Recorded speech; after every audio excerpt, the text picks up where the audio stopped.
For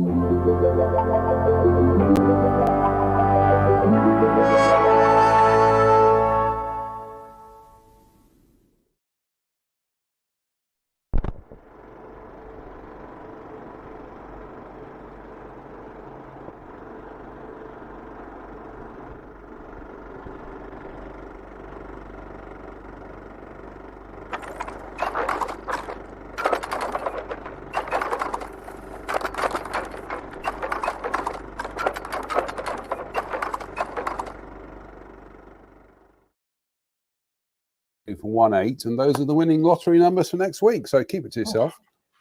Finally, we're going to get some winnings then. We're going to start our own model company. No. Why would you do that? Well, the only way you become a millionaire in this start with 2 million. You start out as a billionaire. So anyway, hello everybody. Welcome to the interesting modeling company Midweek. What did we call it this week? Exensis or something. Yeah, I don't know. You made another word up. I noticed. I did make another word up. And as you can see, I've got the old latex on tonight because we might be doing a bit of live demo or a bit of live sorcery. Primarily, what I will try to do tonight is I've got this Zvezda 72nd scale Hurricane that really does need finishing off now. So I thought it'd be great fun to airbrush it tonight. Just do a little bit of freehanding with some AK dark green using the Fender airbrush, the FE1 grabs airbrush to check number, the FE180, which is the one with the Mac valve and the limiter and everything. So we might do that tonight. See where the mood takes me. What could possibly go wrong? What could possibly go wrong? Well, I tell you what, I'm winging it. Also to see what these AK colors look like as well. I was actually not too. I was quite favourably impressed with the RAF colors. Right. Some of them, I should say. I will say just before we go any further, AK would, however, have you believe that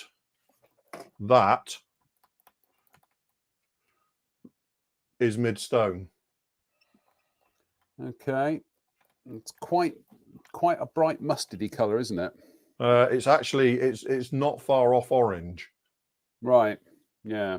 Bit too saturated. These are two of the Southeast Asia colors, and I think they look quite nice. Right. So it's it's very definitely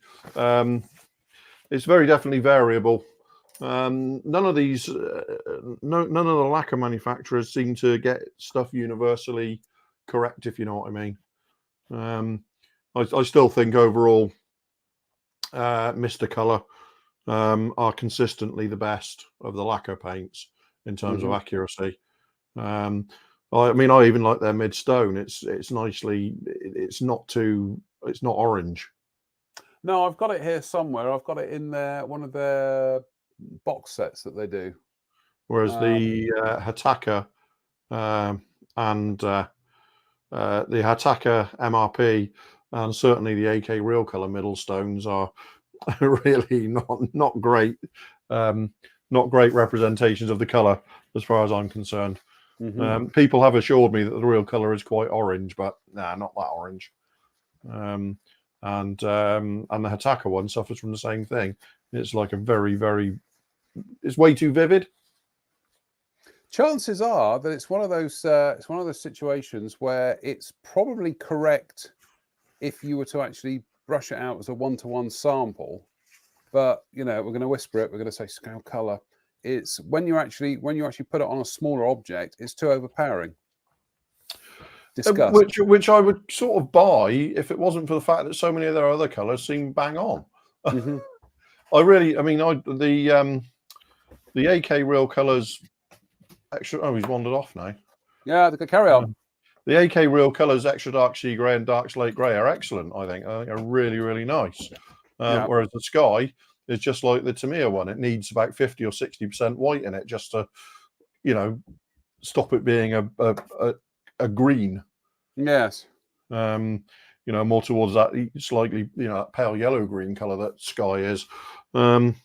Yeah, I don't know why these colours seem to evade so many manufacturers so consistently. It's not like there's no reference for them, is it? Well, I tell you what, it is. You know, I will not criticize people's choice of paint that they want to use. It's entirely their model, their workbench, their choice. But it is always telling to see who has been using Vallejo Model Air for dark green, dark earth.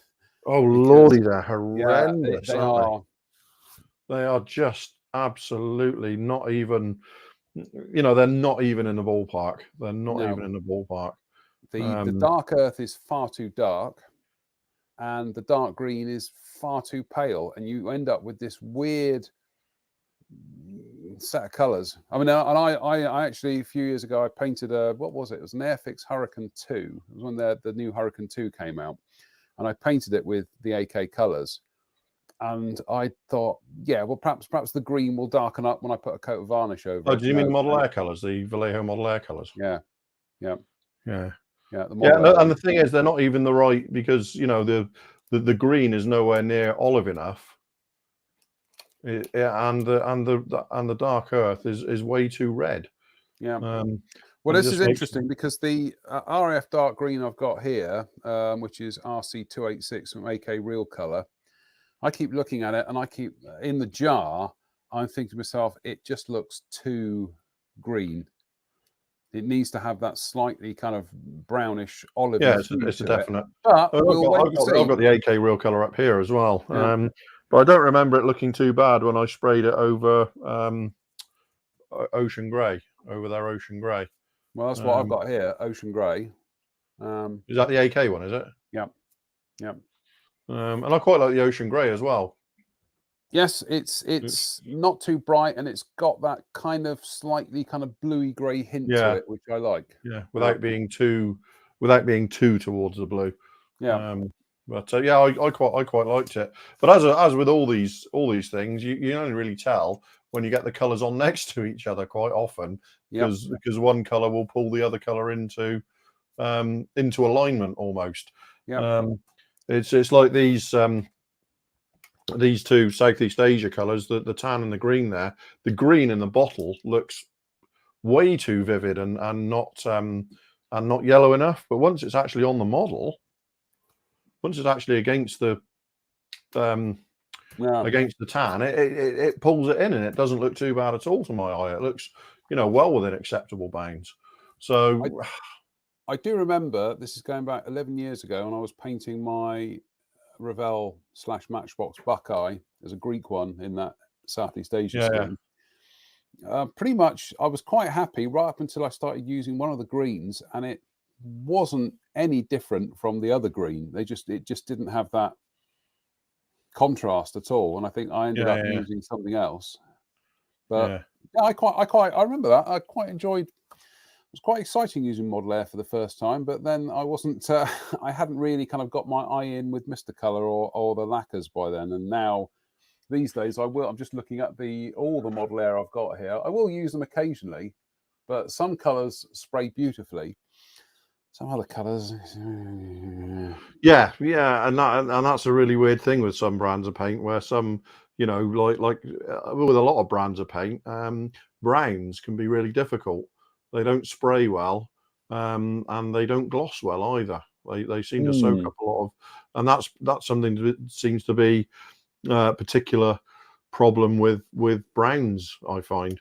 It's strange, isn't it? It's strange.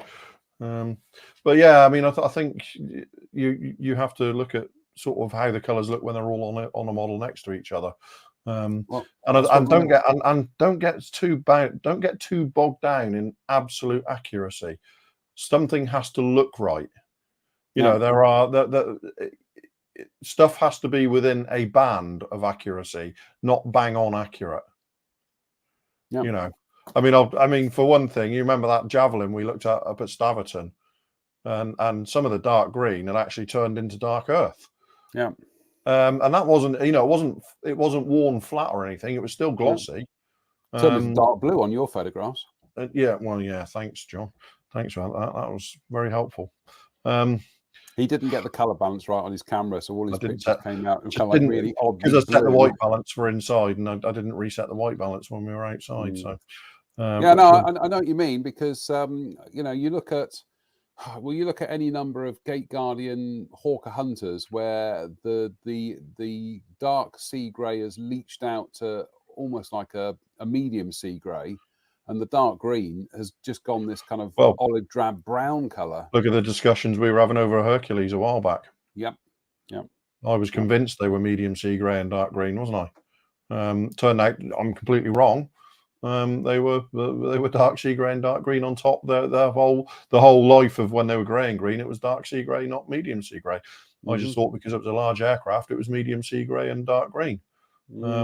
And no, it's just some particularly impressive weathering on some RAF Hercules from the time, but never seemed to go that way with the wraparound ones. The wraparound ones always seemed to stay quite dark. Whether that was because of a change from because they changed from polyurethanes to acrylics, didn't they? Whether that was something that happened with that, and they didn't bleach when they went to acrylic, didn't bleach quite the same way. But it was very stark, and you can see, you know, whilst I was completely wrong in my defence, you can see where I'd reached that conclusion. No, absolutely, yeah. Because it was quite, you know, the bleaching of the dark sea grey on the Hercules is actually quite uniform. Yeah. But yeah, aim for something that looks right on the model. Don't get too hung up in people saying, you know, that's not the right color. You'd be surprised that sometimes my choice of dark earth has ended up not being a color called dark earth. It's been something else. And the moment I've kind of put the dark green on, it homogenizes, it comes together, and you get the right contrast and the right look. But then again, you know, we could go, you know, we can point out the fact that of some of the color photographs from the Second World War, you can have lineups of aircraft and no two of them are the same color. They are the same color. No two of them are the same color. So Dave Fleming makes the appearance. He makes the point. Fender FE186K down to $24.99 now on Amazon. Yes, that's what we're going to do tonight. Is for a small part of the program is I am going to just go back to this Fender airbrush for the simple reason that having got ourselves into a little bit of hot water on Sunday over Iwatagate, is that no, we need to prove the point that we are over custom micron gate. Yeah, custom micron gate. We are actually, you know, we have been trying to champion affordability on this channel. We're always finding things from the bargain end of the hobby, which we're trying to kind of show and demonstrate, and you know, trying to keep it all accessible and keep it all affordable. There's a very good reason why Drew and Spencer use a custom micron is because they're experienced enough modelers to get the best out of them. But I think it's fair to say at no stage with any three of us, if somebody rocked up on a forum and said, I'm thinking of buying an airbrush, what would you recommend? And we'd all go, oh, get yourself a custom micron. No, we don't do that. And yeah, I have seen people make that sort of recommendation. But you know, I mean, clearly we wouldn't, you know, we wouldn't say that kind of expenditure is for a fairly rarefied section of the market, isn't it? Yeah, you know, I mean, I agonized for years and years and years before I pulled the trigger on this on that PS771, which is a custom micron. You know, that was a big spend for me, but you know, and it took me years to go, yeah, you know what, I'm going to do it and get it. Do I regret it? No, not for a second.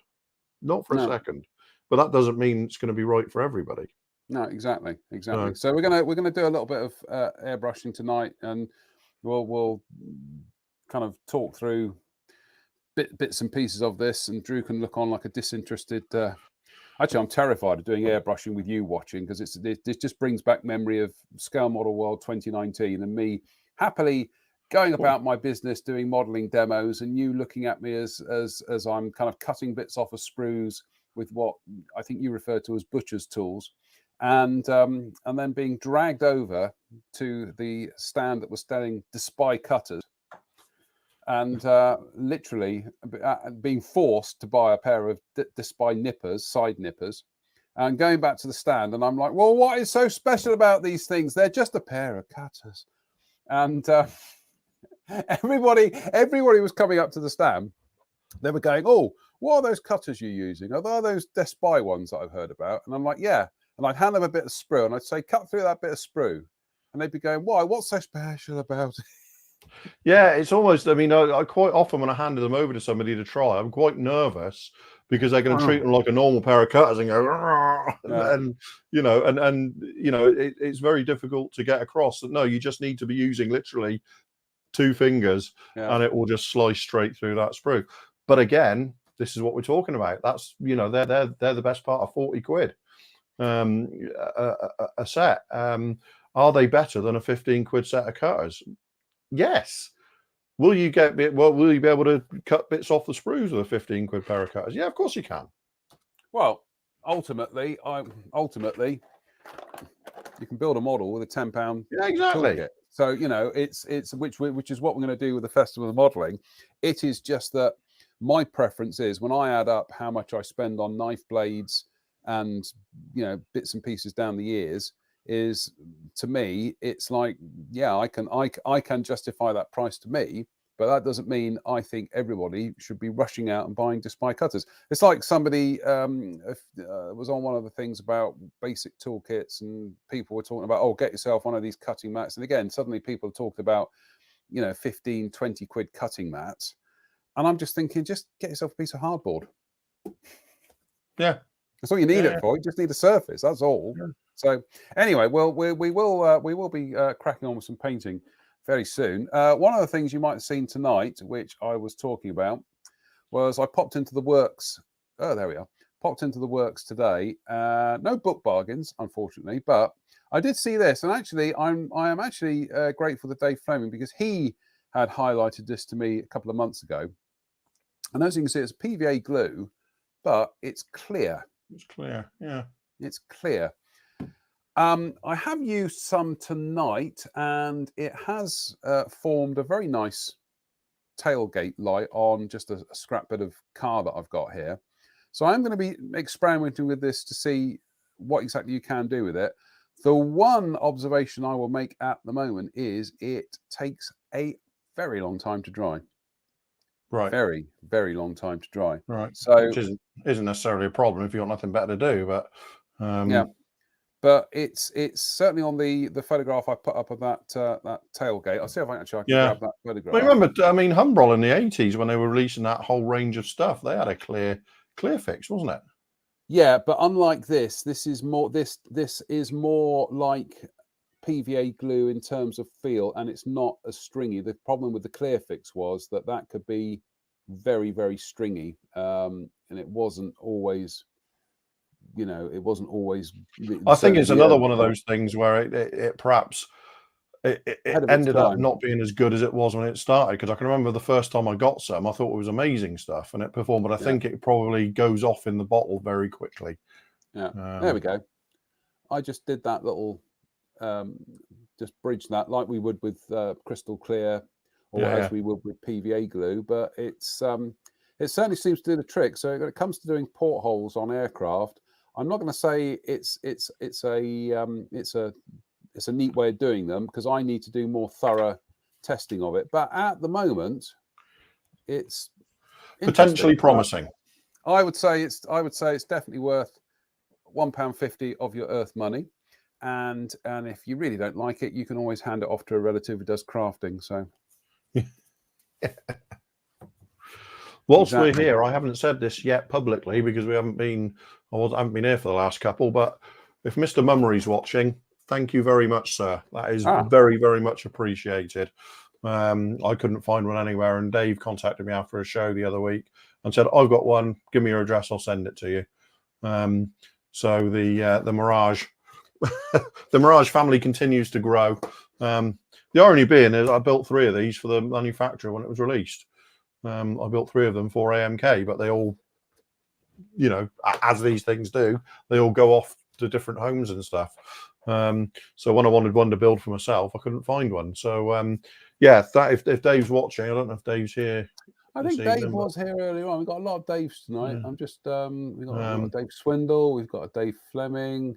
I'm sure Dave will Yeah. be along later on, but that is most appreciated, and I think we'll probably be able to work out a badge at some point.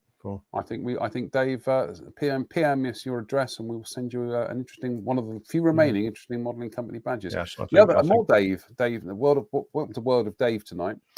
Dave Fleming says that this clear PVA glue is also good for fixing painted brass etch. So yeah, like I say, for £1, for £1.50, I thought try it. See what we can do. I know. And I think that's what happens with a lot of stuff that you find in these places, isn't it? If it's cheap enough, you just go, "Oh, I'll take a punt and see, give it a go." What's the worst? I've wasted a couple of quid if it doesn't work. It doesn't work exactly. Right. We'll do a little bit of airbrushing tonight. So I'm just going to flip over to the main camera. Oops, Daisy, I've got a window open there. Flip over to the main camera. Go on, main camera. There we go. So we'll just we'll go solo layout for a short while. But Drew, you can still hear me, can't you? Yes, indeed. Yeah, excellent. Right. That's yes. This Spesta Hurricane came back from We Have Waves Fest without its propeller and spinner.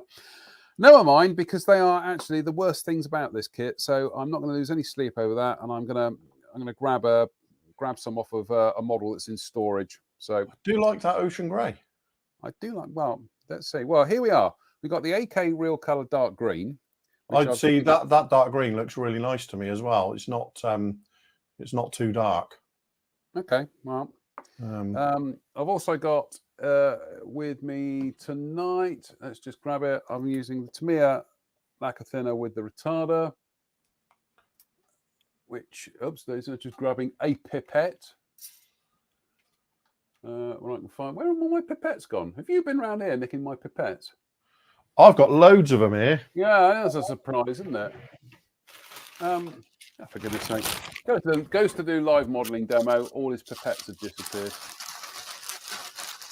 Yeah, very good. Look.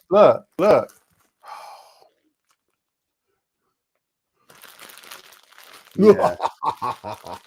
Yes, right. Right, okie dokie. What have we got here? We have got our trusty Fender FE180.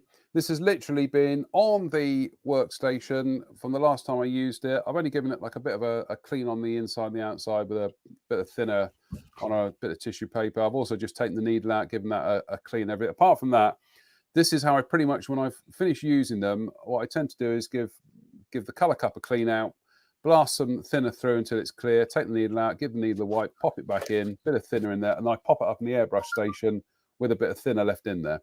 And that's how it is when I come to return to it next time. So I haven't done any special prep with this airbrush tonight. So this could work, or it could go disastrously wrong. But so I'm just going to clear the last of that. Also bearing in mind that I'm about to put a model on there. So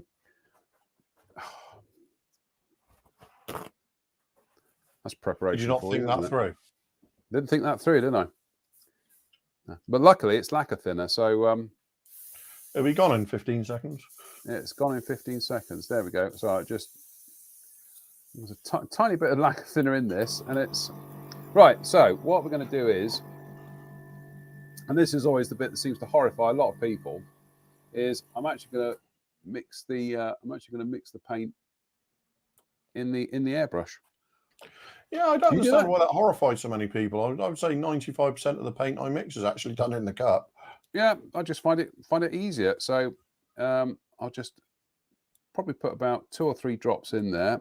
I'd rather go on the lighter side in terms of the mix, keep it thinner, rather than I always put thinner in first, then paint, because I find that that way you haven't got the chance of any thick paint getting into the mechanism and just gobbing everything up.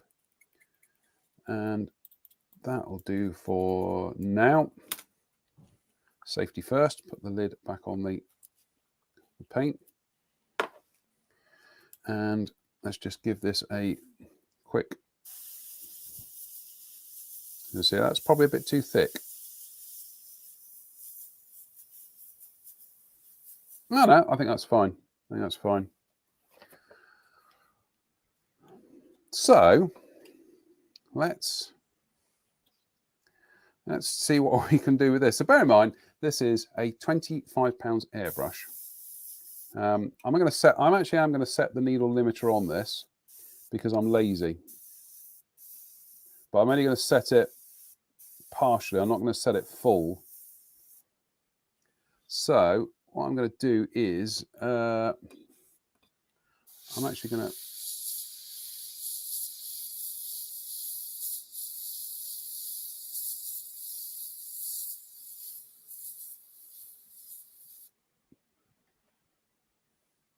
quite like that contrast, don't you?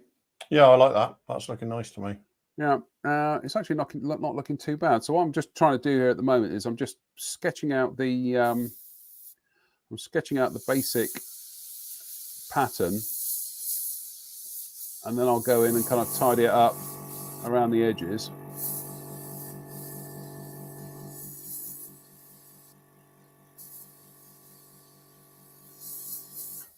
But you know what? This AK paint is actually spraying really nicely. Yeah, I've heard of. I haven't actually done a lot of freehanding with it, but I've heard loads of good stuff about it. And my experiences have been pretty positive, I have to say. It's beautifully smooth as well, isn't it? Very matte sometimes. I found the armor colors are very, very matte. The aircraft colors tend to be more satin. Okay. Yeah, this I've got to say, this isn't now that you mention it, this isn't quite as matte as the armor colors. But as you can see, that's a pretty tight edge in 70-second scale with a 25 quid airbrush. I'll do the tail here. I'm not going to do the whole thing tonight because I usually spend a good evening and a bit doing this. But it's tempting just to kind of almost kind of roughhouse this model just to show, you know, what can be done. But let's just get that tail plane in place there. So, oops, there goes the camouflage pattern. So, Drew, while I'm doing this, do you outline first, then infill, or do you infill and then refine the edge? I will always outline. Okay. Outline, then infill, and then I refine then after that. So yeah, but I'll always draw the pattern on with the brush first, with the airbrush first. Okay, right. Okay, I'll try your method.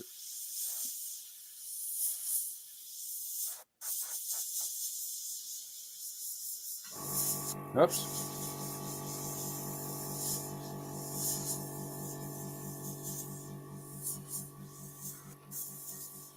Oh, what's my pressure setting here? It's about 15. It's about 15 bar. About 1.5 bar. It's about just over 15 bar.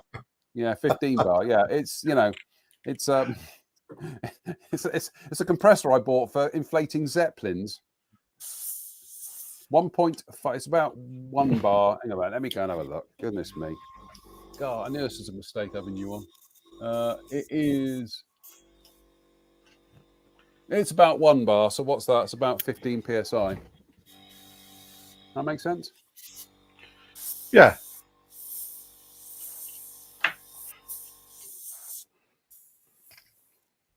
Right.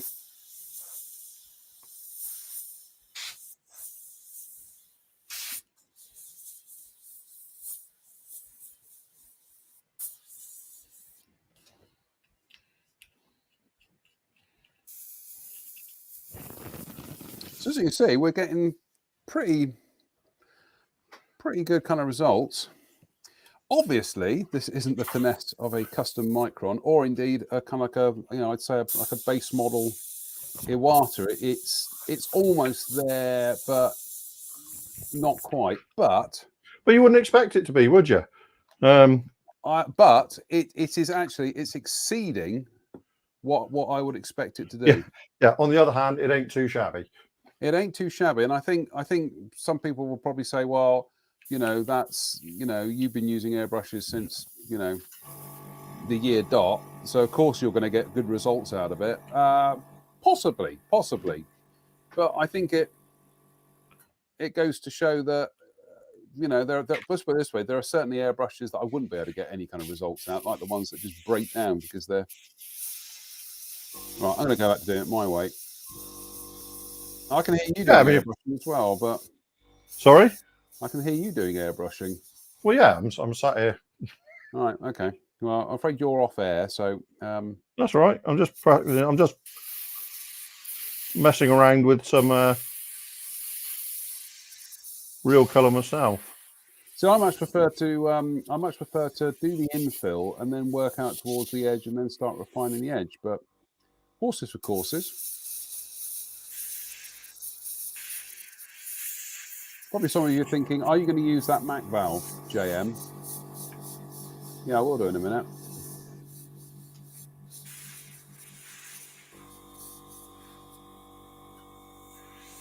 But again, you can see how for a 25 quid airbrush, that's actually a really quite nice.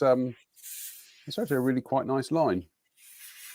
I continue to wait to be disappointed by this device, and so far I haven't been. So far it hasn't been. So like I say, I'm gonna roughhouse this a bit and be a little bit less than precise as I would be if I was, you know, if this was a 48 scale Tamiya kit or something.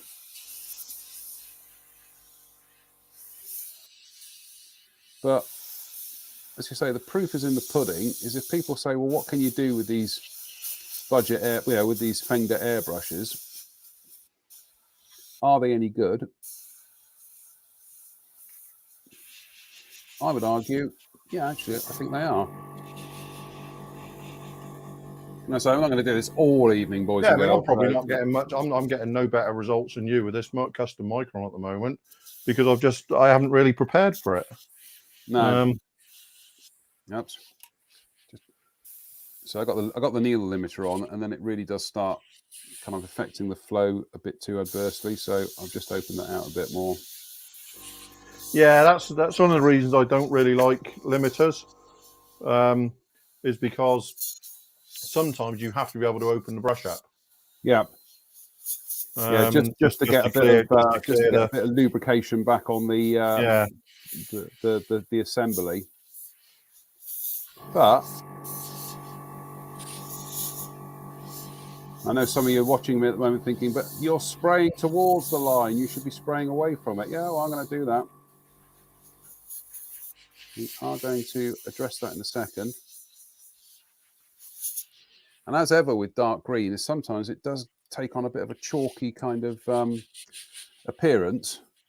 But I usually find that once you unnecessary gloss coat on it, it kind of goes away. Yeah, black coat of varnish over sprayed paint, and it shows you exactly what the actual color is, rather than sometimes the way these paints dry can give it a really patchy appearance.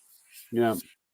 Also, that limiter does tend to dry the needle out a bit, and I've just had a bit of spit come off of that, so that's why I've turned the limiter, dialed it back a bit more now, so I can actually kind of wet the tip. I think one of the things that a lot of people don't appreciate is that no matter how long you've been airbrushing, it's a perishable skill, and we still spend a lot of time dealing with stuff when we're doing it. Yeah. You know, the best freehand finish that we achieve will not have been achieved without some, you know, finagling of the airbrush and the you know, as we go.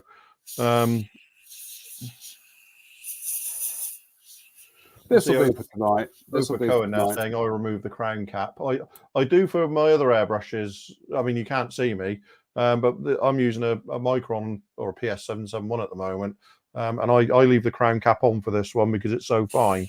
But my my HPCH, do you know what? I probably couldn't tell you where the crown cap is for it.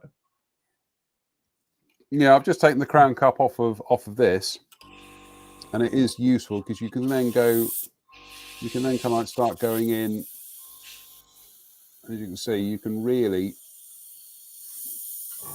get quite a hard edge. You can see how hard that edge is now because it's suddenly gone darker than the rest of the paint. But again, that will disappear once you put a once you put like a coat of varnish over the top of it. But I'm going to say we'll end this in a second because it's...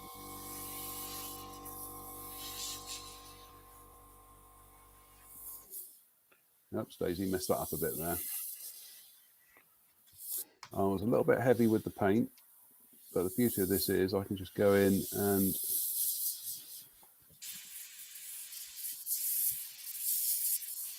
so that's it. Then I would just kind of go back in and just do a bit more infilling. But as you can see, ladies and gentlemen, 2-3 months after we got hold of these Fender airbrushes and said, well, are they any good? Can they do a job? Are they going to fall apart after 3 months? Still working, and you can do that with it. I don't know about you, Drew. I reckon for a 25 quid airbrush, there ain't nothing wrong with that, is there? It's probably. Yeah, go on. I'm probably getting not much better, no better results here with my custom, with my PS at the moment. Yeah. But like I say, this is I haven't actually prepared for this. I'd normally spend a bit longer preparing mixes and stuff for an airbrush this fine. Yeah. I wanted this tonight to be, quite rough and ready. I didn't want to kind of, like I say, have hours of prep and meticulously thin the paint and, all that kind of stuff. I just wanted to kind of get the airbrush off the rack, dump some paint into it, and then get straight on with some painting. But I think that there's around airbrushing, when I often see people saying, "Oh, I don't want an airbrush. It's too much. It's too much. They're too much trouble to set up and break down every time I want to use it." Mine, and I know yours are the same. Mine sit off to the side of me, and I use them like a scalpel. Yeah. I will pick them up and I will use one to spray a couple of drops of paint and then move on. Yeah. Because it's like literally it's a 10 or 15 second job to clean it out enough to move on with the project. So I'm not going to do any more spraying tonight because I've let's cut back to the camera sec. I've just done that's as much as I'm going to do tonight. Because we're doing a live show and I really don't want people to sit here and watch paint dry, literally. But as I say, that's our cheap and cheerful 25 quid Fender airbrush. And excuse me a second. That's all right. Now we're going to get to see him. Can you carry on, John? It's my mum. Yeah, that's fine. That's fine. Okay. That's fine. It's usually my mum who rings me up during the show. No, you don't, Mum. I know you don't. So that's what I'm saying is that it is just what can you do with a 25 quid airbrush? There you go. And this is still going strong after 3 months. And as I was saying just now, I've been using this quite heavily. It's pretty much been this and the other one have been my go-to airbrushes for several projects over the last couple of months and still working. I'm still waiting for them to break down, but haha. Anyway, John Binford says, what brand? John, it is, this is a Fender FE180, and you can find them on large internet retail places that send William Shatner into space. So, yeah, Fender FE180. So, what we're going to do is we're now going to show you how boringly extensive I clean my airbrushes out. First of all, I've already got some mixed paint in there. So shock horror, I'm actually going to tip that back into the jar because it's not going to degrade the paint in any way whatsoever. And it means I'm not wasting paint either. Then what I'm going to do is, with a bit of rag, is just clear the last of it out. And you can see how a little bit of paint goes a long way. Then we're just going to clean the color cup out, like so. I've actually got some Mr. Color thinner here as well, but it doesn't matter. I can use that, or the Tamiya thinner, it doesn't matter.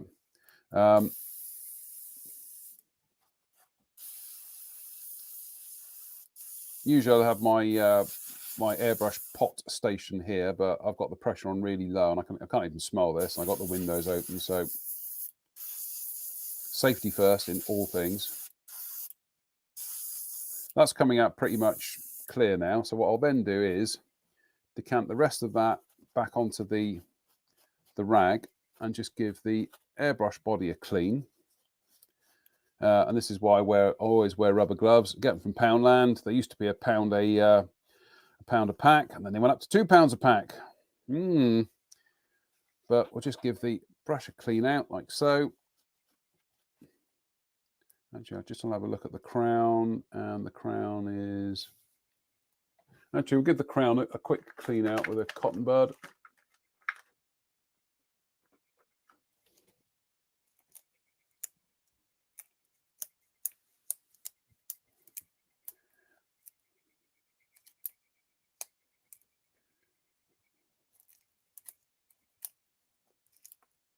That's fine. When you put the crown back on, I always flip the needle back so I don't actually accidentally bang into the needle, because I am prone to doing that. Then what I'm going to do is whilst that's there, is take the needle out, give the needle a clean, then carefully sight it back into the body, pop it through until I feel a little bit of resistance where it meets the needle, meets the nozzle rather.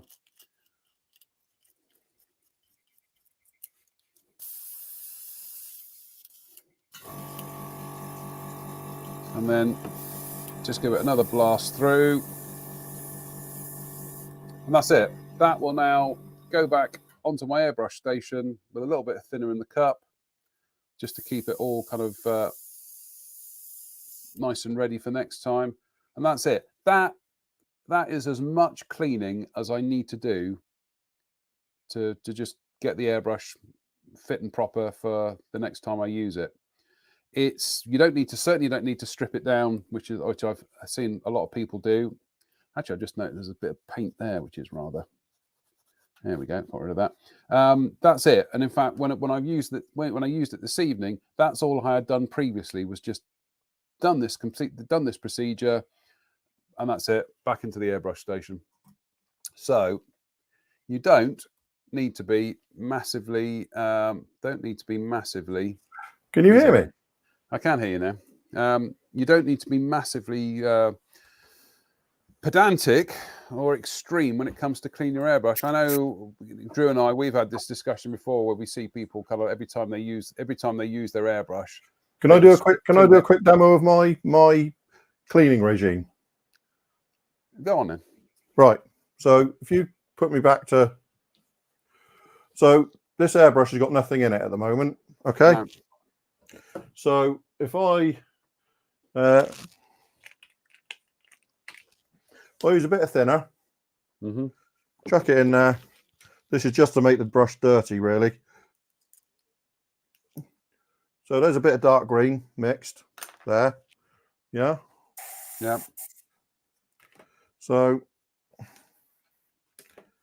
just so you can see it spraying that.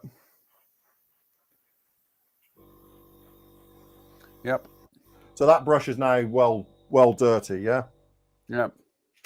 So in order to clean it, I either tip the paint back into the jar, or tip it out like so.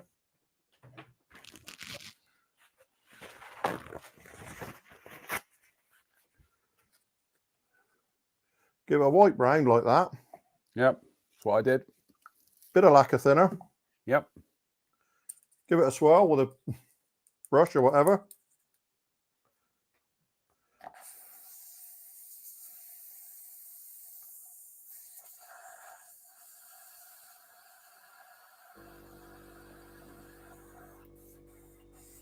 Spray that through. Like so. Give it another wipe. And you are basically you're ready for another colour. That is literally all it takes. I'll show you how quickly it goes clear. So this, I still expect there'll be a little bit of dark green in this. but it'll spit out. Yeah. So you can see it's There we dark green, and then it goes clear like that. Look. Yeah. But that's it. That's how I will leave my airbrush ready for the next time I use it, whether it's the next night, 2 nights, a week later, it doesn't matter. That's how quickly you can clean an airbrush and move on to the next color. The difference between how John leaves his and I leave mine is I tend to go like that, retract the needle a little bit, and that's it. I'll put it in my rack like that. Okay, why'd you do that? I do that because I use lacquers almost exclusively. Yeah. And sometimes even a trace of lacquer can bind the needle up in the. Okay, that's interesting. So all retracting that needle does is means that it won't bind up the next time. And if there's even a hint of anything in there, when I go to use it the next time, I'll put a drop of thinner in like that, a tiny little drop, and then I'll just do that. Well, that's interesting. I've never thought of doing that, but now you mention it, it does make sense. And then we're ready to go. And we're ready to go and spray again. So I get that some people aren't as lucky as John and I and a lot of other modelers in it. They haven't got a dedicated space. So I get that can make using an airbrush a little bit more complicated. But for those who think it's automatically a difficult thing to manage, it really isn't. And like I say, I have 2 airbrushes off to my right at all times, and I just pick them up and use them as and when I need them, like I'd use a knife or a file. You know, I would rather spray a tiny, spray an aerial or something on a sprue than hand paint it. It's, it's the way I go. But yeah, if there's nothing else I'd like to do, I'd like to dispel a lot of the rumors about how difficult and involved and fiddly it is to manage using an airbrush, because it doesn't have to be. No, I've been using them since going back all the ways to the old days of the Humbrol spray gun, which is a copy of a Badger 150, wasn't it, or something like that. And yeah, it's really not the kind of it's really not the massive problem that often gets painted out to be. So I'm just calling up some stuff here on screen, so bear with. Is if I just share screen here for a minute, and this is for John Binford, Chrome tab. There we go, John. There we go. Fender FE180K airbrush kit. So £23.95. And as you see, you get a spare needle, you get an extra nozzle, you get a pipette. That's handy. A hose. That's pretty much the kit I bought, and that's the airbrush I've been using tonight, and it is ridiculously good value for £23.95. It's fantastic value for money, isn't it? It's and as we said before, there are lots of these cheap airbrushes out there, and they can be a little bit hit and miss. And as I said before, I kind of was asked to try some out for a company a few years ago. All 3 failed within 5-10 minutes because the very quickly, wasn't it? Yeah, it was just they were just awful. And I have tried other cheapo airbrushes in the past, and it's the same thing, is that you try them and you think, and you're waiting for, and here we get to the bit where now it's stopped because the components have worn that quickly, it's lost its edge, and that can be literally in the space of about 2 or 3 days. These belie that. These are, I'm not going to say they're not Iwata quality, but you know what? They're not far off it. They are pretty good, and I mean, you can, if you sort of take one apart and then take an Iwata apart, you can tell immediately the difference in tolerances are made to, which accounts for a huge part of the price difference. The other thing I will say, in not defending Iwata, they don't need defending by any stretch of the imagination, is that Iwatas tend to be remarkably tough. I've never damaged a needle or a nozzle on an Iwata. And you see me Mm. pulling that needle out and banging it back into the nozzle. I've never damaged an Iwata nozzle yet. No. And I've had harder and Steenbecks as well, where I've been through nozzles like wildfire. Well, whisper it, and talk about tempting fate. I've suddenly realised that of the 2 Iwatas that I use here most of the time, including here on the airbrush station, my HP CS Eclipse, which is a lovely airbrush. Both of my main Iwata airbrushes here still got the same needles and nozzle assemblies that they came with when I bought them on one of my years ago. On my old my first Iwata, I did slightly bend the very tip of one needle somehow once, and I sprayed like that for a year because I just immediately adapted to the kind of the way it was spraying. And when I actually got a new needle and nozzle for it, just to treat myself, it was like, oh, it sprays through the center now. It's like, this is really weird. I had to kind of readapt to the fact that it was now spraying correctly. So even though I slightly bent the very tip of an Iwata needle, it didn't stop me using the brush. No. You just kind of adapted to how it was spraying slightly off to the right, I seem to remember. And it just you almost like putting an offset into an NC machine. I sort of put my own offset in when I was using it. But yeah, I mean, I think, you know, between us, you Spencer and I, we're all big fans of airbrushing. We do it a lot, and we kind of like to spread the gospel of airbrushing if we can, because, you know, nearly everybody will get a better finish with an airbrush than they will with a paintbrush. That's just, you know, when you're spraying an aircraft or something, that's just the way it is. It's just, you know, there's that 0.05% of outliers or whatever that get truly phenomenal finishes with paintbrushes, but that's not the majority of people. The majority of people, with a few hours worth of practice and a few hours worth of instruction, will soon learn how to get good finishes with airbrushes. Well, I go back to 1980. We'll do the old wibbly wobbly 1980 thing. And when I got my my Humbrol Modeller's airbrush kit, you know, the one with the adjustable cam that gave you different spray patterns, it didn't. The first thing I painted was my Tamiya Stewart in desert yellow color. And I just remember, once the clouds of vapor had finally cleared from the room, it was like a Shangri-La moment was emerging from this mist of Humbrol Desert 93 Desert Yellow, was this Stewart tank. And I was like, there isn't a brush mark on it. And suddenly I felt Jurassic Park. Well, it was before Jurassic Park, but I suddenly thought, I'm now modeling with the big boys here. I've ascended to Olympus. I mean, I was like 12. I think I was about 12 or something, but I was just like, look at that.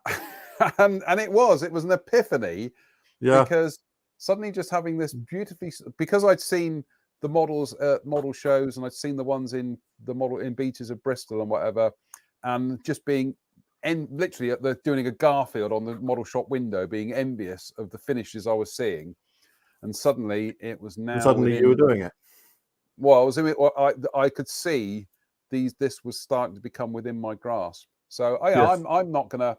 Anybody who says airbrushes are too expensive, they're messy, they're difficult to use, they're difficult to clean up, you know, yada yada yada yada yada. It's just simply not true.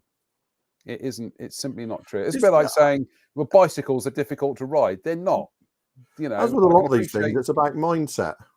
Yeah, a lot of people approach it with the mindset that this is going to be massively complicated and a real sort of ache to get right and all the rest of it. And as we keep saying, we still get stuff wrong. We still mess stuff up. Yep. But the thing with an airbrush is, generally, if you mess up an airbrush finish, the paint is so thin that you can give it a quick swipe over with some, you know, with some polishing material and put it right. Wow. It's really, really. Did we not this week experience the thumb of doom where I was painting that. I was painting the turret to the Tamiya Panzer IV, and I just needed specific areas that the decals were going on. So I just did the turret basket and everything with some of the nice Mr. Colour GX gloss, and without thinking, put my thumb on the turret basket, and I immediately felt that kind of tacky, "What have you done, Mock?" And I sat and looked at it. I thought, lovely. That's a nice forensic thumbprint on that turret basket.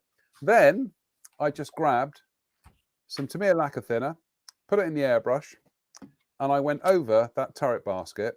And I was spraying it to the point that it was on the threshold of running, but not quite. And then I'd go back and put another coat on it. And bit by bit by bit, it reactivated that glossy surface to the point that suddenly the thumbprint disappeared. Yeah. Top tip. And the other thing is, if you're using modern lacquers as well, Yeah. they always, Tamiya. Well, when we say lacquers, we mean lacquers and effectively lacquer acrylics as well. If you're using Tamiya acrylics, Tamiya lacquers, GSI's Aqueous Hobby Color or GSI Mr. Color, or any of the other lacquers at Hataka or AK. If I go back to the vertical view, what you'll find is that these paints, whilst they're very hard when they're dry, and they are also, let's get a bit of masking tape, they're also remarkably, you don't get any lift with them. But if you've got a finish that's so bad you want to remove it, this stuff never cures. So if I put a bit of Mr. Colour thinner on it,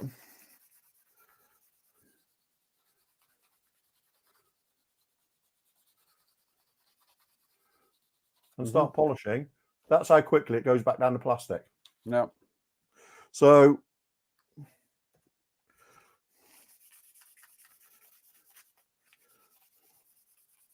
and I can speak from experience, because how many times was I doing that to repaint those Tamiya Kettenkrad figures? Yeah. Oh. So the thing with these modern, I would say Japanese-based lacquers, but now Eastern European ones as well, is how quickly you can take these lacquer finishes back to bare plastic. Yeah. If you get it so wrong that you actually want to strip the paint, and I've done this more than once on models.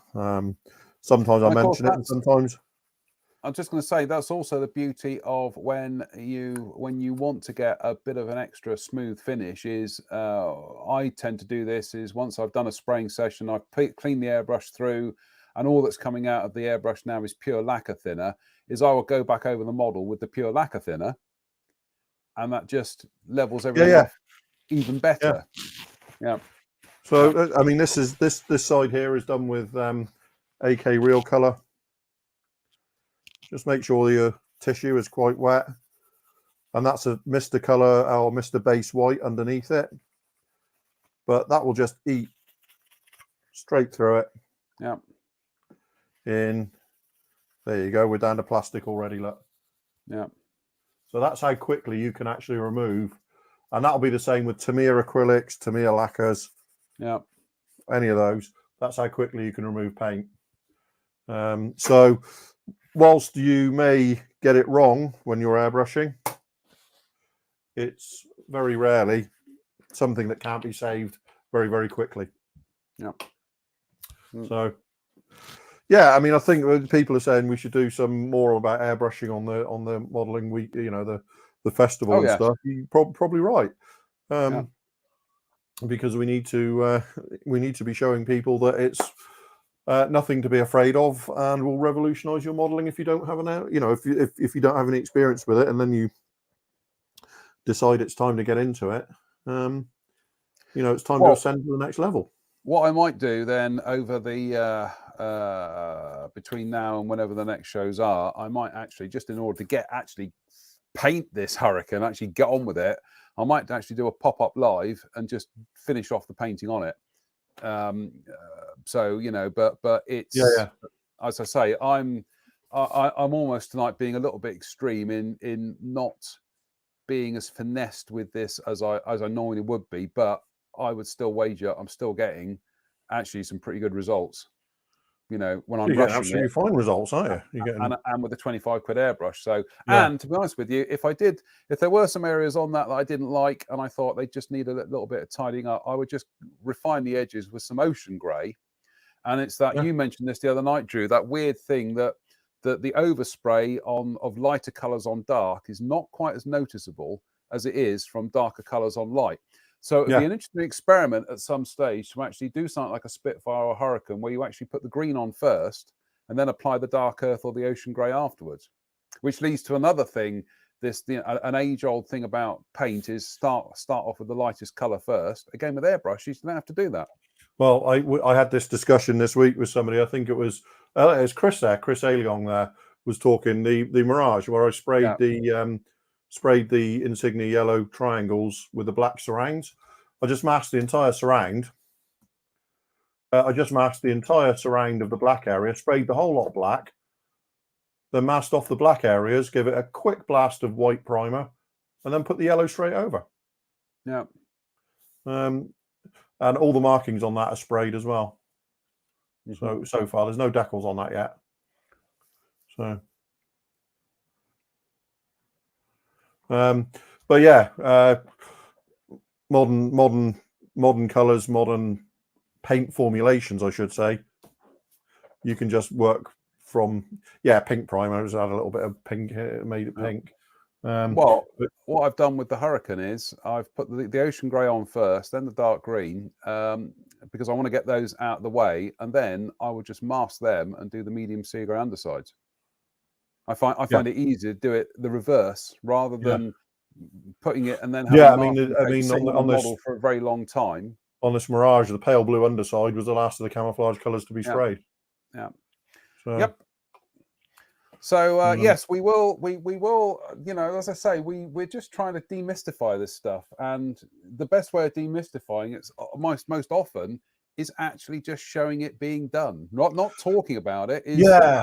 I can tell people that I think these Fender airbrushes are pretty good, but the best way of backing that up is actually showing one in action. So.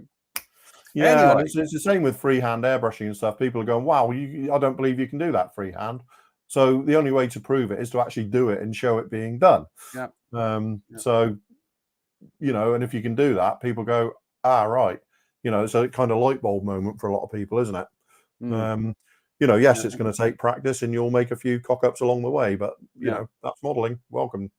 And there you go. Craig Sargent says 1-to-1 scale PAK-FA scheme for the F5N clearly shows that the dark blue uppers painted before the light blue lowers. Yep. Certainly easier to mask those triangles in the opposite way, the way you think. Easier to mask outside shapes than inside. Yep. That's the and like I say, especially the lacquer primers are so dense that it was a really very, very light coat of primer I sprayed over that black before I sprayed the yellow. You know, it took about less than 30 seconds to spray all of those triangles, the primer color, and then the actual national insignia, the Mag and Davids there, they were then masked separately and sprayed white and dark blue. So you don't have to follow the old traditions of from light to dark anymore. Chris also says, I still fall back on my Badger 100 with an XF tip that I'm quite happy. Also bought the Fender airbrush based on John's recommendation, but yet to try it. Well, Chris, what I might be doing for the Festival of Modelling is I do have here a Badger 200, which is the first look at that. I ever owned. I went to look in my drawer then. Humbrol Modeller's airbrush. We're going to talk about the Badger 200, which I bought in 1987. However, I've got a brand new one. But I will, there we go. I will crack the Badger 200 open and we'll use that. There's a Badger 100 that I bought back in about 2002, 2003. You can see it's very well worn. It hasn't been used for many years now. Just lives in the drawer next to me, along with various assorted other things like a Harder and Steenbeck there and a Grex. I'm an airbrush addict. What can I say? Oh look, there's one of my Badger Badger 200s there as well. Yeah, And these are just lying in a drawer next to me. Yeah, I'm really looking forward to doing some live demos of a Badger 200, just to show what you can do with the Badger 200. Badger 200. I've got some of the models. Some of the models I built between. Here we go. Between about 1987 and about 1994, when the Badger 200 finally failed because the color cup broke off on it. But I was always able to get really nice tight lines on a Badger 200. I maintain that the best freehand finishes I've ever managed were with a Badger 200 siphon feed, spraying extra color thinned about 90% just with white spirit. And it's still, that's nearly 30 years ago now, and I still, to this day, I still hunt that finish, if you know what I mean. I still pursue those finishes I used to be able to get. It was, and I've never been able to. I mean, I'm not saying that I don't get good finishes now, but for some reason they stick in my mind as being some of the best finishes I ever got. Yeah. And that was with a Badger 200 single action. Yeah, which again, a relatively cheap, accessible airbrush. Yeah, I think we're going to do a live demo with a Badger 200 at some stage. So, right, we've massively overrun again tonight. So, any other business? No, I don't think so. No. I am. Was that finished with Humboldt paint? No. Sorry? No, extra color, Anthony. Anthony's asking that finish. No, extra color, Anthony. Yeah. I must say, when I started putting Gunzi Sanyo paint through my Badger 200 around about 1989, that was a revelation, because it was like, this is how paint is supposed to spray. But then I just couldn't get regular supplies of Gunzi. Anyway, we'll talk about this another time. Any other business? I'm just going to have a quick thing, and this is a quick chat about Scale Model World. Is that what's that? David's just joined us. Right, thank David. Then go on. There you go, David. Any other business, Drew? Thank you very much. Yes, there is that. Thank you very much, David. That is most appreciated. And if you ping John your address, there'll be a badge winging its way to you as a small thank you. Awesome, interesting model company badge. Yeah, the go-to accessory for the autumn period. I'm very much appreciated. Yeah, thank you, David. I'm just going to do a quick thing tonight. Is that Scale Model World? The IPMS are getting some grief at the moment from people who disagree with the entry requirements for the show. The entry requirements are being set by the Telford International Centre, not by the IPMS. Essentially, you need to have a COVID pass, and the COVID pass passport is essentially something you get with the NHS app. And I'm just going to show you here. There we go. NHS app at the top there, and it enables them to see that you are bang up to date with all your COVID jabs. That's it, right? Okay. So if you've got a seems very onerous to me. Oh no, Sorry? It doesn't. No, seems very onerous. Oh no, it doesn't. Yeah, download the NHS app and everything. It is a small thing to ask, given the extraordinary efforts that the organisers are making to actually put this show on. I am going to say that if you aren't going to do that and you turn up and you are turned away, it's a bit like turning up at a border control at an airport. Is if you haven't got your passport, you're on the next flight home. And unfortunately, if you're going to turn up and you just want to argue the toss with the organisers, the chances are you will be escorted from the venue by the security. So if you're going to go to the show, please read up beforehand. Make sure you've got the required digital paperwork and enjoy the show. If you're not and you think you're going to wing it, my sincere advice is please stay at home. Yeah, can't argue. So other than that, Dave the instigator says, I've got an itinerary kefir if you want, Drew. I think we haven't actually blocked or banned anybody from this show yet, but I think we're kind of edging towards Dave Fleming at the moment for being an instigator. The itinerary kefir, I've built it many times. It's not a terrible model, but it's clearly utterly eclipsed by the AMK one. There you go. The fit is interesting. Yes. There's yeah. I mean, actually, when I think about this, when this came out, 1980, I'm not going to give you the date because you're going to correct me. Actually, it was a cheap kit with recessed panel lines. It was very likable. It wasn't very accurate, but it was actually very likable. Because the F-21 was the first one they released, the Lion. And no, it remains a very likable kit. It's just of its time. Of its time. You know, it's clearly, you know, as we've discussed before, I look for the best kit of any given subject. Mm-hmm. You know, I'm not somebody who will build older models just for the you know, nostalgia. You and Spence enjoy doing that. I don't. And so quite clearly, I'm not going to build a Nitilary one now if I can relieve somebody of their AMK one. So, which I've successfully done.